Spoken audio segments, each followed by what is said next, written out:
Government of India, HRD minister और जो भी प्रेजेंट टाइम में बिहार की हुकूमत है नीतीश कुमार की, मैं इनसे रिक्वेस्ट करता हूं कि जल्द से जल्द उस फंड को रिलीज़ किया जाए। और रिलीज़ करने का मकसद ये है क्योंकि हम लोगों ने जो सेंटर बनाया था वो बिल्कुल उसकी कोई देखभाल नहीं हो पा रही। उसकी वजह यही है कि पैसे नहीं है, न वहाँ पर टीचर पढ़ाने वाला कोई है, न वहाँ पर स्टूडेंट कोई पढ़ने वाला है। लेकिन इतनी खूबसूरत इमारत में जंग लग रही है, तो ये जो हमारी इमारतें इसकी जो बनाई गई है 136 करोड़ रुपए जब पास किए गए थे, उसमें से 10 करोड़ एक टाइम दिया गया और अभी मौजूदा हालत में 10 करोड़ रुपए के एक बजट दिखाया गया है कि उससे गर्ल्स हॉस्टल बनेगा।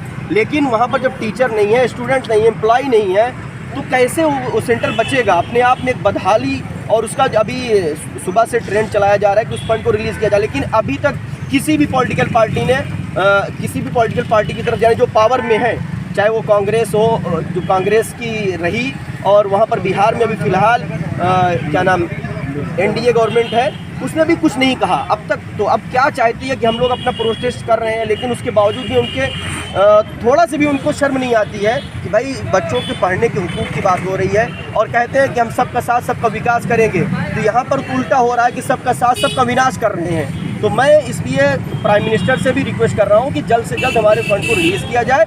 और वक्त और हालात को देखते हुए, क्योंकि आप तो सबके साथ सबके विश्वास की बात कर रहे हैं, तो इस नारे के साथ हम उम्मीद करते हैं कि प्राइम मिनिस्टर जल्द से जल्द इस पर एक्शन लेंगे और फंड हमारा रिलीज़ करेंगे। अगर फंड रिलीज के साथ ही नौकरियों की बात करें तो बिहार और उत्तर प्रदेश में रेलवे की जॉब को लेकर काफ़ी लंबे समय से जो मतलब रिजल्ट निकालना था वो नहीं निकाला गया, जिसके चलते वहाँ पे काफ़ी छात्रों ने आक्रोश व्यक्त किया। उसको लेकर ये क्या कहेंगे? देखो, मेरा मकसद यहाँ प्रोटेस्ट करने का सिर्फ किशनगंज सेंटर था, लेकिन आपने पूछा कि मैं इसमें थोड़ा सा बता दूँ। जो कुछ हुआ है मैं उसकी कड़ी मजम्मत करता हूँ। किसी भी स्टूडेंट के साथ ऐसा नहीं होना चाहिए।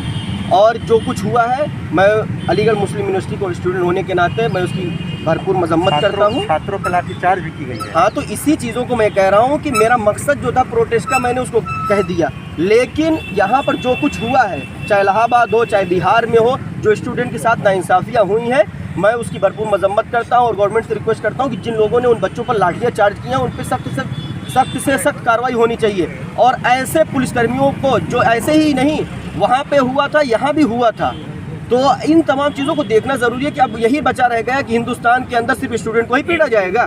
क्या ये गवर्नमेंट यही चाहती है कि पढ़ना लिखना बंद कर दिया जाए? और ये की चाहत तो जाहिर सी बात ये मंसूबों से पता चल रहा है कि स्टूडेंट को ही लाठियाँ मारी जा रही हैं। जो क्राइम कर रहा है उसको छोड़ दिया जा रहा है, वो घूम रहे हैं। जो रेप कर रहा है उसको छोड़ दिया जा रहा है। उन लोगों को सलाखों पीछे क्यों नहीं भेजा रहा है? यहाँ पर सिर्फ स्टूडेंट को टारगेट किया जा रहा है, चाहे अलीगढ़ मुस्लिम यूनिवर्सिटी का हो, जामिया का हो, JNU का हो, चाहे DU का हो, चाहे AU का हो। हर स्टूडेंट को तो मार के चुप कराने की कोशिश कर रहे हैं। इसी वजह से कंप्लीट लॉकडाउन क्यों कराया जा रहा है? बार जब कभी लॉकडाउन की बात आती है तो सबसे पहले शिक्षा केंद्र जो हो उसको बंद कर दिया जाए।